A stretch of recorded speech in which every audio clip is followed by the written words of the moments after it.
Alors bonjour à tous, je m'appelle Onyx Soukoula Djamba, étudiant de l'Université protestante au Congo en administration des affaires et sciences économiques.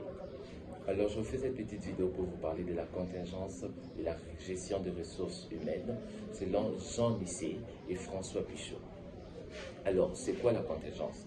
Je vais définir la contingence sur le plan philosophique vu que nous voulons connaître la pensée de Jean Nicet et François Pichot. La contingence, c'est la possibilité qu'une chose arrive ou n'arrive pas, d'une chose qui existe ou qui n'existe pas. Et c'est qui Jean Nicet? Jean Nicet, c'est un professeur belge, économiste, socialiste, né le 23 janvier 1947. Il effectuait beaucoup de recherches, spécialement sur la gestion des ressources humaines. Et c'est qui François Pichot?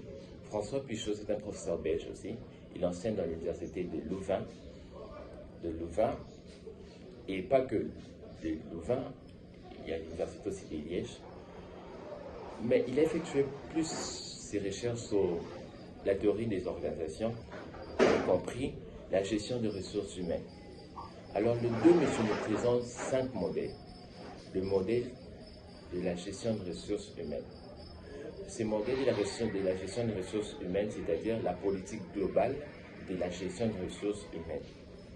Nous avons les 5 modèles. Je cite le modèle arbitraire, le modèle objectivant, le modèle individualisant, le modèle conventionnaliste et le modèle valoriel. C'est quoi le modèle arbitraire? Le modèle arbitraire, c'est un modèle qui est caractérisé par l'absence de tout critère prédéfini, par la prédominance de l'informel, sans règle préétablie. Ces modèles